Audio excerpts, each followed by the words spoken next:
총리께 질문 시작을 하기 전에 어제 제가 그 대정부 질문 듣다 보니까 우리 총리님께서 그 국민의힘의 박충근 의원 질의에 대해서 혹시 어디다 대고 이런 말씀을 하셨습니까? 네, 했습니다. 그 좀 잘못한 거 아닌가요? 왜냐하면은 박충근 의원이 목숨을 걸고 이 자유대안의 품에 이렇게 참 오신 분인데 국민을 대표해서 국무총리께 그 질문을 하고 제가 들어보니까 틀린 말이 없더라고요. 그러니까 어쨌든 생각은 다를 수 있습니다. 그런데 그 내용을 보세요. 아니 내용을 보시라. 내용을 보시면은 의원님들 그냥 내용을 보시면은 그게 국군을 모욕을 하는 그런 발언이 전혀 아닙니다. 그러니까 여러 가지 우리 박충근 의원은 북한의 실정이나 그런 그 북한이 우리 대한민국을 가하는 여러 가지 안보 위기에 대해서 잘 할 거 아닙니까? 그렇기 때문에 거기에 걱정을 하고 우리 대한민국이 안보를 튼튼히 해서 그런 문제가 없도록 하자는 그런 취지로 질문을 한 겁니다. 너무 과도했다고 생각하고 윤 의원님께서 이렇게 선의로 해석해 주시는 것은 제가 감사하게 받아들이고요.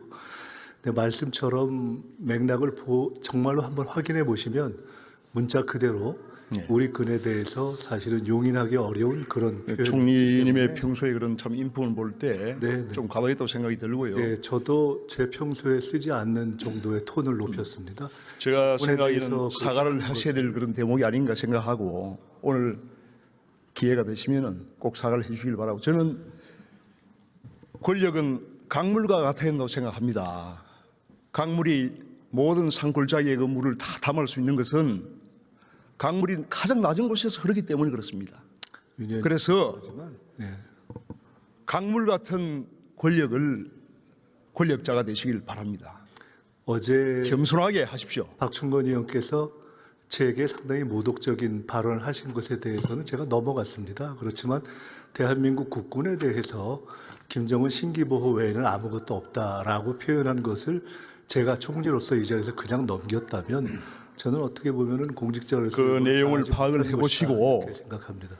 그 내용을 파악을 해보시고 제가 다 기억하고 박충근 의원의 그러한 진정성이 있다면은 사과를 하시기 바랍니다. 온 국민이 다 보셨기 때문에 박충건 의원께서 사과를 상당히 참 그 잘못됐다고 생각합니다. 저 개인에게 어떤 경우에도 대한민국 어떤 경우에도 향후에 국무총리나 국무위원들이 국민의 그 국회의원을 국민을 대표하는 국회의원을 모독하는 그런 일이 있어서는 안 된다고 저는 생각합니다. 국회의원 예의를 떠난 겁니다. 모독하는 것은 용인할 수 없다고 생각합니다. 자, 그런데 총리는 너무 그 저희 국회의원들이 말에 다 그 말꼬리를 잡고 사사건건 그렇게 다 이렇게 그걸 합니까? 제가 사사건건 제가 그 말씀드리잖아요. 아니라는 건 잘 아실 거라고 좀 생각합니다. 포용의 그런 마음을 가지시고 겸손하게 좀 하십시오. 권력 행사를. 제 평소의 스타일을 아실 테니까요. 자, 질문하겠습니다. 지금 그 대한민국의 국가 채무 비율이 지금 급속도로 증가하고 있습니다. 2025년 한 해만 해도 한 140조, 지금 올해 지금 50% 이상 GDP 대비 올라갈 것이고 2030년 이재명 정권 마지막 해에는 거의 뭐 60% 이상. 이게 이제 상당히 그 OECD 국가의 그 비기축 통화국의 그러한 그 기준으로 볼 때는 상당히 높은 겁니다. 그리고 우리나라가 지금 현재 저출산 고령화로 상당히 생산 가능 인구 감소하는 그런 형국이기 때문에 이 국가 부채 관리 잘 하셔야 됩니다. 그래서 그에 대한 한번 계획을 좀 말씀을 해 주시기 바랍니다. 국가 부채에 대한 의원님의 걱정에 대해서는 공감합니다. 국가 부채가 늘어나는 것에 대해서 별일이 아니다 이렇게 생각하는 사람은 흔히 이야기하는 정치적 보수 진보 또 경제적으로 어떤 입장을 취하든 간에 없을 것이라고 생각합니다. 그렇지만 저희가 경제를 보는 데 있어서는 부채뿐만이 아니라 성장률을 포함한 여러 가지를 보는 것 아니겠습니까? 현 시점에서는 사실은 부채 이상 훨씬 더 우리가 주목해야 될 점은 성장률의 마이너스를 돌려놓는 일이라고 생각하고 그것에 저희는 역점을 기울이고 있고 다행히 현 시점에서는 부채가 비교적 다른 나라와 비교할 때 관리 가능한 수준에 있기 때문에 아직 상대적으로 과한 수준에까지 달하지는 않았다고 보기 때문에 성장률을 회복시키면서 걱정하시는 부채 문제를 관리해 가는 것이 현 시점에서는 적절한 정책이 아닌가 생각하고 있습니다. 우리나라가 잘 아신 대로 무역 중심의 그런 국가입니다. 그래서 수출 주도형 경제 성장을 불가피하게 할 수밖에 없습니다. 그런데 지금 이제 무역 의존도가 한 75% 정도 되는데 최근에 그 대중국 그리고 중국과의 무역에 상당한 그 적자가 지금 발생을 하고 있어요. 2022년 이후에 지금 상당한 그 적자가 발생을 하고 있는데 2022년부터 작년까지 누적 적자액이 얼마 정도 되는지 아십니까? 중국에 대한 누적 적자액은 제가 정확하게는 모르겠습니다. 매년 지금 100억 불 이상 지금 발생을 하고 있고 그러한 원인은 뭐라고 생각하십니까? 그 이유를 한 가지로 말씀드리는 것보다는 사실 아시다시피 기본적으로 현재 우리가 미국, 중국, 일본을 둘러싼 환경에서 우리가 중국에 대해서 산업적으로 앞서고 있다라고 자신 있게 말할 수 있는 시기가 이미 상당히 지나가고 있지 않습니까? 그리고 그 우리와 한중 간의 무역의 어떤 구성에 있어서도 우리가 그다지 유리하지 않은 이런 것들이 복합적으로 작용하고 있다고 생각합니다. 그런 여파로 지금 제조업체 수가 뭐 1년에 몇만 개씩 지금 사라지고 있습니다. 최근에 한 4, 5년 사이에 거의 한 10만 개 정도가 지금 사라지고 있는 상황인데 물론 중국 변수만은 아닙니다만은 이런 것을 눈여겨봐야 되고 그 반면에 이제 지금 미국에 대해서는 우리가 막대한 그 무역 흑자를 지금 거두고 있습니다. 연간 한 어느 정도 될 거라고 생각을 하십니까?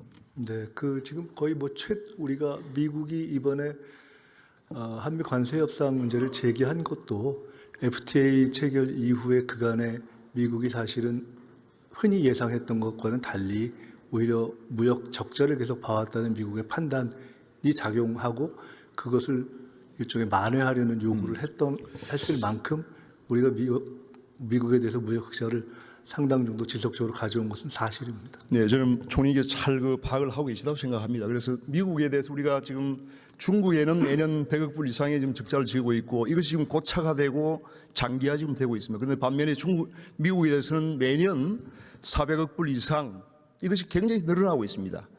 그러니까 중국의 대미 수출액은 지금 급감하고 있고 대한민국의 대미 수출액은 지금 급증하고 있습니다. 이러한 것이 여러 가지 어떤 미중 패권 경쟁의 그런 구도에서 우리가 반사적인 이익을 얻은 그런 부분도 있다는 것을 우리가 사실은 우리도 알아야 됩니다. 그렇기 때문에 그런 부분에서 미국이 지금 매년 세입은 5조 원, 세출이 지금 미국이 한 7조 원 됩니다. 그런 엄청난 그 재정 적자 속에서 미국이 관세 이런 압박을 한다는 부분도 일면 그러한 부분을 우리가 이해를 해야지만 이러한 문제를 풀 수 있다는 거죠. 그래서 그러한 부분에서 좀 인식을 저는 정확히 하고 계신다고 생각을 합니다. 최근에 그 1월 27일 날 미국 시간 1월 26일이죠. 트럼프 미국 대통령이 SNS에 관세 25% 인상을 하겠다 이렇게 이제 올렸는데 사실은 이게 이제 굉장히 제가 파악을 하기로는 지금 미국의 정치권, 백악관 또 조야에 상당한 이 한미 관계에 대한 불안들이 지금 상당히 저는 많이 느껴집니다. 솔직히. 그리고 지금 총리님을 비롯해서 현 이재명 정부의 외교 투톱인 위성락 안보실장이나 또 조현 외교부 장관도 지금 상당한 적신호가 있다, 삐걱거리고 있다는 그런 얘기를 많이 하고 미국 국무장관도 지금 위성락 안보실장 백악관에서 만나주지도 않았잖아요. 그러니까 그런 부분이 최근에 여한구 통상본부장도 결국은 못 만났습니다. 무역 대표를. 그래서 그런 부분은 상당히 어떤 걱정이 있는데 어떻게 지금 평가하고 계십니까? 한미 관계. 우선 조금 전에 트럼프 대통령이 SNS에 올린 그 관세 인상 메시지에 대해서만 두 가지만 조금 말씀드린다면은 첫째는 트럼프 대통령이 저희에게 이번에 한 것을 포함해서 여러 나라에 대해서 메시지를 통해서 압박의 강도를 높이겠다고 일방적으로 발표하고 실제로 마지막에는 그것을 실체화하지 않은 경우가 상당히 많다 하는 것을 첫째는 말씀드리고 싶습니다. 두 번째로 저 25%를 올리겠다는 메시지에도 불구하고 오늘 현재 시점까지 그것을 실제로 관보에 게재하는 방식의 실제 행동으로 들어가지는 않은 상태다.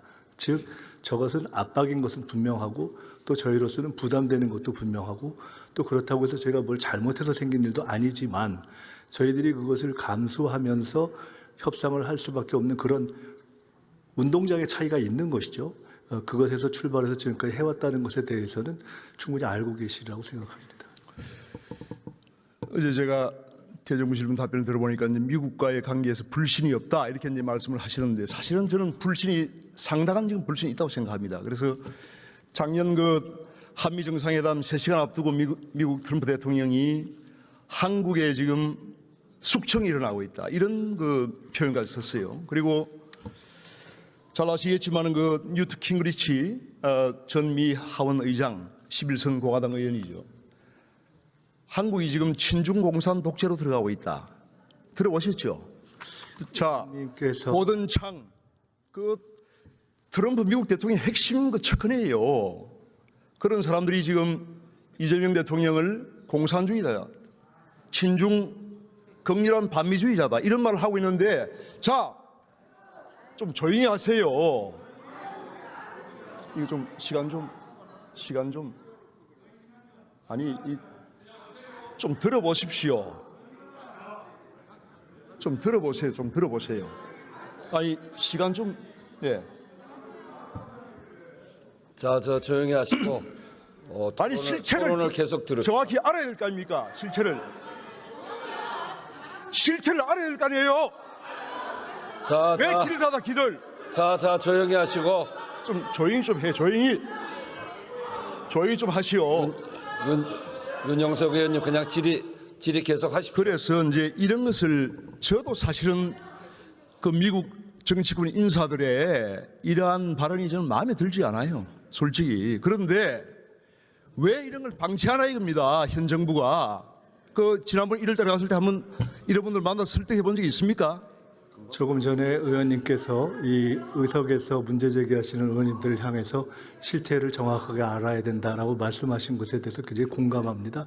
실태를 정확히 말씀드리자면 의원님께서 아까 예로 드신 트럼프 대통령의 숙청 등등의 발언은 아마 제가 기억하기로는 한미 정상회담이 이루어지기 직전에 이재명 대통령과 만나기 직전에 있었던 트윗인데 실제로 만난 이후에 그것이 달랐다, 오해였다라고 이미 정리가 된 것이어서 굳이 우리가 뉴스로 보면 구문에 해당하는 것이어서 지금 그것을 가지고 제기하시는 것은 좀 그런 잘못되지 인식이 쉽게 바뀌지 않는다는 거죠. 그리고 지금 그 현 정부의 그런 인식이 이러한 쉽게 그 바뀌지 트럼프 대통령이나 않는다라는 것이 아니라 트럼프 대통령의 트럼프 핵심 측근들에 대해서 지금 대화를 할 수 있는 사람이 누가 있습니까? 제가 보기에는 없어요. 지금. 많이 있습니다. 위성락 안보실장 마크 루비오 국무장관 문전박대 당했잖아요. 며칠 전에 경우가 있고요. 지금 우리 통상본부장이 문전박대 당했지 않습니까? 왜 그런 걸 외면하세요? 외면. 저희들 노력을 하란 말입니다. 노력을 이해를 시키고 설득하기 위해 노력을 하라는 거예요. 그간 만나온 정말 참- 접촉이 있습니다. 총리님, 진정성을 가진 노력을 하셔야 됩니다. 이 구분이 걸린 문제입니다. 하고 있습니다. 구분이 걸린 그 한미 문제예요. 간에 지금 의원님께서 파악하고 계시지 않은 많은 대화의 채널이 있습니다. 제가 확실하게 말씀드립니다. 꼭 좀 그렇게 해주시길 바랍니다. 네, 총리님, 들어가시면 좋겠습니다. 다음 김정관 산자부 장관님.